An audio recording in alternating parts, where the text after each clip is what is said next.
L'enfant que tout le monde croyait sans famille. Pendant des années, on voyait ce jeune homme comme un orphelin sans passé. Personne ne connaissait sa véritable famille. Dans le quartier, tout le monde croyait que ses parents étaient morts depuis longtemps. Il dormait là où il pouvait, parfois dans la rue, parfois dans les églises, souvent dans des maisons inachevées abandonnées. La nuit, le froid lui mordait la peau, et le jour, la faim lui serrait le ventre. Quand il avait faim, il fouillait les poubelles à la recherche de restes de nourriture. Les jours où il ne trouvait rien, il frappait de porte en porte pour demander à manger. Mais la plupart des gens refusaient même de lui ouvrir. Pour eux, sa présence attirait la pauvreté, le malheur. Ils ne voulaient pas le voir près de leur maison. Il a essayé de chercher du travail, mais son apparence jouait contre lui. Il était sale, mal habillé, et sentait mauvais à force de dormir dehors. Personne ne voulait l'embaucher, même pour les tâches les plus simples. Un jour pourtant, sa vie prit un tournant inattendu. Un homme compatissant lui offrit à manger, des beignets encore chauds, enveloppés dans du papier journal. Affamé, le jeune homme mangea avec avidité. Mais soudain, quelque chose attira son attention. Sur le journal qui enveloppait les beignets, il y avait une photo. Un visage. Un visage qu'il connaissait. Son cœur se mit à battre plus vite. C'était le visage qu'il voyait souvent dans ses rêves, sans jamais comprendre pourquoi. Il resta figé, les yeux fixés sur la photo. À ce moment-là, une dame qui passait s'arrêta et le regarda attentivement.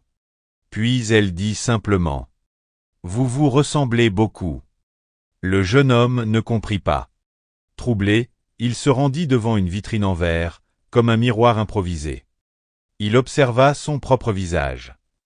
Et soudain, il le vit clairement, la même forme des yeux, le même regard, les mêmes traits que l'homme sur la photo. Ce jour-là, une question naquit dans son esprit. Qui est cet homme? Il décida de le retrouver. Petit à petit, il commença à enquêter. Il demanda autour de lui, observa les journaux, écouta les conversations. Très vite, il comprit que l'homme sur la photo n'était pas n'importe qui. C'était une personnalité publique, un homme politique très riche et très connu dans le monde entier. Un matin, il apprit une nouvelle incroyable. Cet homme allait passer avec son cortège sur une route qu'il connaissait bien, non loin de là, dans environ 30 minutes. Sans réfléchir, le jeune homme se rendit sur cette route. Quand les véhicules apparurent, il s'assit calmement au milieu du chemin. Le cortège s'arrêta brusquement. L'homme riche, voyant l'enfant au centre de la route, ordonna à tout le monde de s'arrêter. Il descendit de son véhicule, s'approcha. Et soudain, son visage se figea. Les larmes lui montèrent aux yeux. Il cria « Oh mon Dieu! J'ai enfin retrouvé mon enfant !» Personne ne comprenait ce qui se passait. Alors l'homme expliqua. Des années plus tôt, avant qu'il ne devienne riche et célèbre, son ex-femme l'avait abandonné avec leur enfant. Elle était partie sans laisser de traces. Il les avait cherchés partout, sans succès. Plus tard, on lui avait annoncé que la femme était morte dans un accident. Quant à l'enfant, il était resté introuvable. Jusqu'à ce jour. Ce jeune homme, que tout le monde croyait sans famille, n'était pas un enfant abandonné par le destin. Il était simplement un fils perdu, enfin retrouvé.